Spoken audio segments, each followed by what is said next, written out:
وفاقی حکومت کا سرکاری ملازمین کی تنخواہوں میں 7% اضافے کا اعلان، پینشن بھی 7% بڑھا دی گئی، کم از کم ماہانہ اجرت میں 10% اضافہ کر دیا گیا۔ وفاقی نان ٹیکس ریونیو کا ہدف 5,336 ارب روپے مختص۔ وفاق کے کل اخراجات کا تخمینہ 18,771 ارب روپے مختص کر دیا گیا اور ملکی دفاع کے لیے 3,000 ارب روپے مختص کیے جائیں گے۔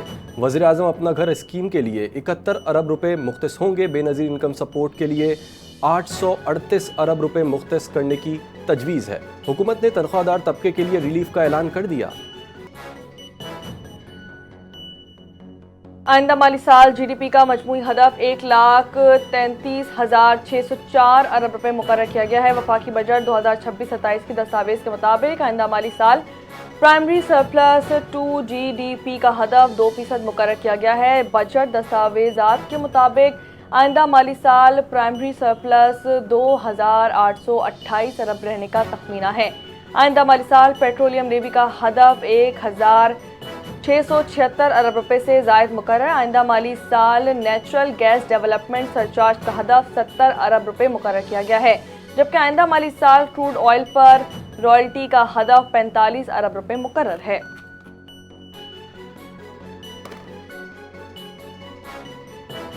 بھارتی جارحیت کا پاکستانی فورسز نے بھرپور جواب دیا۔ بنیاد المرصوص کی کامیابی ہماری تاریخ کا روشن حصہ ہے۔ مضبوط دفاع معاشی قوت میں معاون ثابت ہو سکتا ہے۔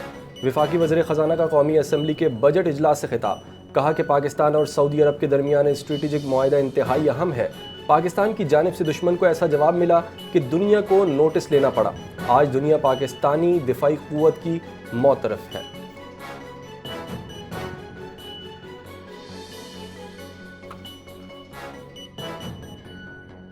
امپورٹ کی جانے والی گاڑیوں پر فیڈرل ایکسائز ڈیوٹی عائد کرنے کا فیصلہ۔ 2 سے 3,000 سی سی تک کی ایس یو ویز پر بھی فیڈرل ایکسائز ڈیوٹی عائد کرنے کا فیصلہ کر لیا گیا ہے۔ وزیر خزانہ محمد اورنگزیب کے مطابق 3,000 سی سی سے بڑی گاڑیوں پر فیڈرل ایکسائز ڈیوٹی میں اضافہ کیا جا رہا ہے۔ 2 کروڑ سے زائد مہنگی الیکٹرک گاڑی پر بھی فیڈرل ایکسائز ڈیوٹی عائد کرنے کی تجویز دے دی گئی ہے۔ وزیر خزانہ نے کہا کہ نئی آٹو پالیسی وزیر اعظم کی تشکیل کردہ کمیٹی کے زیر غور ہے۔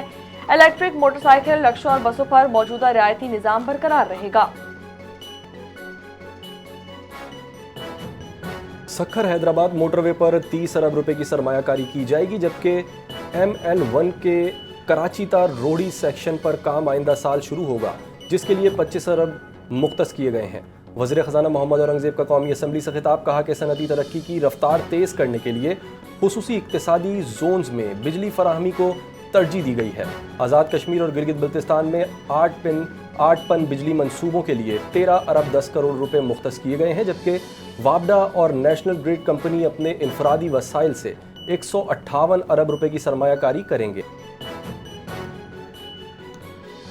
بجٹ اجلاس کے دوران اپوزیشن کا شور شرابہ اور ہنگامہ آرائی۔ اپوزیشن اراکین پلے کارڈ اٹھائے ایوان میں داخل ہو گئے۔ اپوزیشن ارکان نے وفاقی وزیر خزانہ کی تقریر کے دوران ایوان میں شور شرابہ کیا۔ پی ٹی آئی کے حمایت یافتہ ارکان نشستوں پر کھڑے ہو گئے۔ اس دوران انہوں نے احتجاج کیا اور نعرے بازی کرتے رہے۔ اپوزیشن کی طرف سے عوام کو ریلیز دو کے نعرے لگائے گئے اور بینرز کارڈز لہرائے گئے۔ معاشی استحکام حاصل کیا، جس کی بدولت بجٹ میں عوام کو ریلیف دیا۔ عوام نے مشکل ترین حالات میں صبر و تحمل کا مظاہرہ کیا، مشکلات کا سامنا کیا، اپنے ملک کے معاشی استحکام کے لیے بھرپور کردار ادا کیا۔ وزیر اعظم شہباز شریف کا وفاقی بجٹ کے حوالے سے بیان، کہا کہ عوام سے وعدہ کیا تھا کہ معاشی استحکام حاصل ہونے کے بعد اس کے ثمرات براہ راست عام آدمی تک پہنچائیں گے۔ الحمدللہ اب خوشحالی کا وقت شروع ہو چکا ہے۔ جس ریلیف کی میری قوم حقیقی معنوں میں مستحق ہے، اس کا باقاعدہ آغاز ہو چکا ہے۔ وزیر اعظم کا کہنا تھا کہ یہ بجٹ ریلیف کا بجٹ ہے، عوامی فلاح کا بجٹ ہے۔ وزیر اعظم شہباز شریف کراچی اور حیدرآباد کے لیے ترقیاتی پیکج پر رضامند۔ MQM پاکستان کے وفد کی وزیر اعظم شہباز شریف سے ملاقات۔ ڈاکٹر خالد مقبول صدیقی، ڈاکٹر فاروق ستار، مصطفیٰ کمال، امین الحق اور جاوید حنیف وفد میں شامل۔ وزیر اعظم کے ہمراہ اسحاق ڈار، رانا ثناء اللہ، احسن اقبال، اعظم نذیر تارڑ، عطا تارڑ موجود۔ وفد نے بجٹ تجاویز، بلدیاتی حکومتوں پر مجوزہ آئینی ترمیم بل پر گفتگو کی۔ وزیر اعظم نے کراچی کے لیے 20 اور حیدرآباد کے لیے 5 ارب کے ترقیاتی پیکج کی حامی بھر لی۔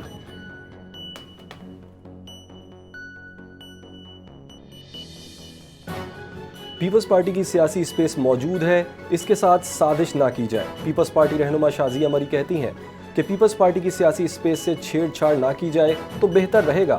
جو سیاسی اسپیس پی پی کی ہے اسے چھیننا نہیں جا سکتا۔ ہم نے وفاقی حکومت سے مکمل تعاون کیا ہے، ہم کسی ایک سیاسی جماعت کے لیے اتنی بڑی قربانی نہیں دے رہے۔ قومی ایشوز پر حکومت سے بات چیت کر چکے ہیں، ہم ان ایشوز کو مکس نہیں کر رہے۔ بحیثیت سیاسی جماعت نون لیگ کے رویے پر افسوس ہے۔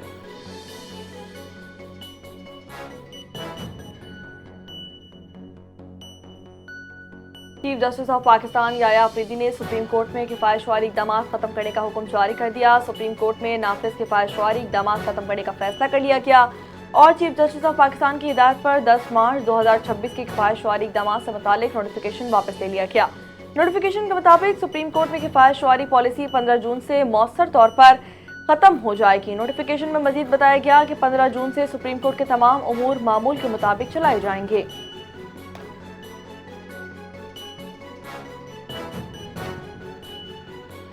گلگت میں پیپلز پارٹی کی پارلیمانی کمیٹی کا اہم اجلاس۔ گلگت بلتستان انتخابات کے نتائج کا تفصیلی جائزہ۔ گلگت بلتستان میں پیپلز پارٹی سب سے بڑی جماعت بن کر سامنے آ گئی۔ چیئرمین بلاول بھٹو زرداری اور محترمہ آصفہ بھٹو زرداری کی بھرپور انتخابی مہم کے باعث پارٹی کو گلگت بلتستان میں نمایاں کامیابی حاصل ہوئی۔ پارلیمانی پارٹی کا بلاول بھٹو زرداری پر مکمل اعتماد کا اظہار۔ حکومت سازی سے متعلق تمام فیصلوں کا اختیار بلاول بھٹو زرداری کو دے دیا گیا۔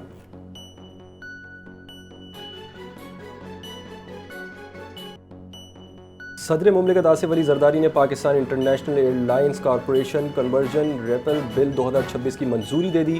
ایوان صدر کے میڈیا ونگ سے جاری بیان کے مطابق صدر مملکت نے بل پر دستخط کر دیے۔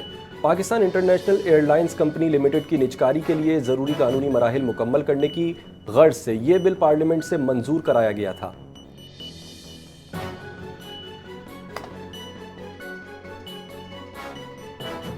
پاکستان میں ورچوئل اثاثہ جات ایکٹ 2026 نافذ، نئے ڈیجیٹل دور کا آغاز۔ پاکستان ورچوئل اثاثہ ریگولیٹری اتھارٹی قائم، لائسنسنگ کا عمل شروع۔ اسٹیٹ بینک آف پاکستان نے ڈیجیٹل اثاثہ جاتی سرگرمیوں کے لیے بینکاری سہولت کی اجازت دے دی۔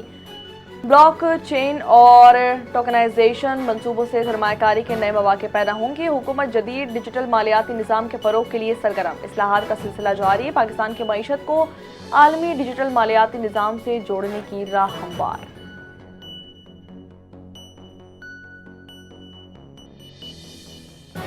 پاک آرمی نے برطانیہ میں منعقدہ انٹرنیشنل پیس اسٹرکنگ مقابلہ 2026 جیت لیا۔ پاکستان ملٹری اکیڈمی کی ٹیم نے مجموعی طور پر پہلی پوزیشن حاصل کر لی۔ پاکستانی ٹیم نے تمام بڑے اعزازات اپنے نام کر لیے۔ بہترین پیس اسٹرکر اور بہترین ڈرلر کا ایوارڈ بھی پاکستان نے اپنے نام کر لیا۔ ISPR کے مطابق کامیابی پاک فوج کی اعلیٰ پیشہ ورانہ تربیت اور صلاحیتوں کا مظہر ہے۔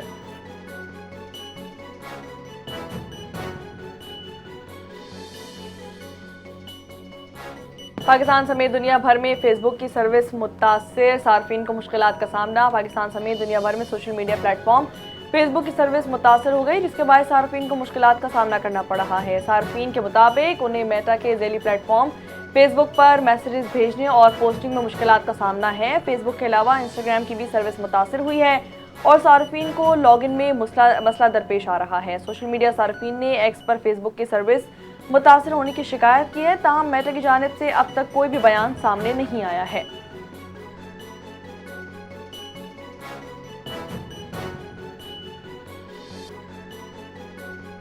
امریکی صدر ڈونلڈ ٹرمپ کا دھمکی کے بعد ایران پر طے شدہ حملے روکنے اور معاہدہ کرنے کا اعلان۔ کہا کہ ایران کے ساتھ معاہدے کی دستاویزات آخری مرحلے میں داخل ہو چکی ہیں۔ معاہدے پر جلد دستخط متوقع۔ صحافیوں سے گفتگو کرتے ہوئے کہا کہ دستخط کی تقریب یورپ میں ہونے کا امکان ہے۔ دستخط ہوتے ہی آب ہرمز کھول دی جائے گی۔ پاکستانی قیادت کی تعریف۔ کہا کہ وزیر اعظم شہباز شریف اور فیلڈ مارشل سید عاصم منیر عظیم شخصیات ہیں۔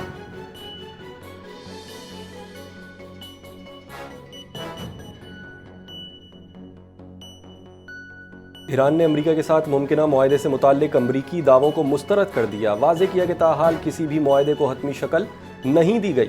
ترجمان ایرانی وزارت خارجہ اسماعیل بقائی کا کہنا ہے کہ معاہدے کی دستخطی تاریخ اور مقام کے حوالے سے سامنے آنے والی خبریں محض قیاس آرائیاں ہیں۔ مذاکراتی مسودے کا بڑا حصہ مکمل ہو چکا۔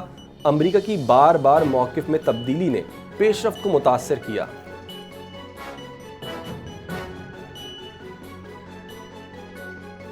برطانیہ میں سیاسی بھوچال، وزیر دفاع جان ہیلی مستعفی ہو گئے۔ جان ہیلی کا استعفیٰ وزیراعظم اسٹارمر کے لیے ایک سیاسی دھچکا قرار دے دیا گیا۔ جان ہیلی نے دفاعی بجٹ میں کمی پر حکومت کو تنقید کا نشانہ بنا دیا۔ جان ہیلی نے کہا کہ وزیراعظم کیئر اسٹارمر دفاعی شعبے کو مطلوبہ فنڈز دینے میں ناکام رہے۔ ناکافی دفاعی اخراجات ملک کی سلامتی کو متاثر کر سکتے ہیں۔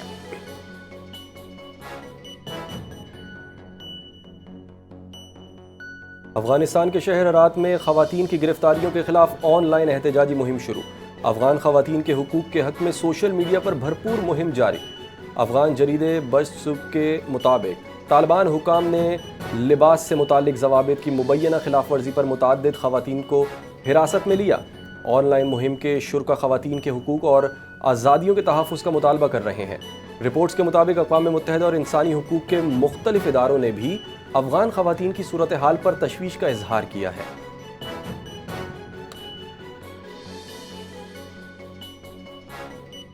چندوڑ پولو فیسٹیول 2026 کا رنگا رنگ آغاز۔ دنیا کے بلند ترین پولو گراؤنڈ میں کھیلوں کا میلہ سج گیا۔ فیسٹیول کا انعقاد خیبر پختونخوا، گلگت بلتستان کی حکومتوں اور پاک فوج کے تعاون سے ہوا۔ گورنر خیبر پختونخوا فیصل کریم کنڈی نے چندوڑ پولو فیسٹیول کا افتتاح کر دیا۔ چترال اور گلگت بلتستان کے درمیان دلچسپ پولو مقابلہ، پیرا گلائیڈنگ کے شاندار مظاہرے نے حاضرین کو محظوظ کر دیا۔ 3 روزہ فیسٹیول میں ملک بھر سے سیاحوں کی بھرپور شرکت۔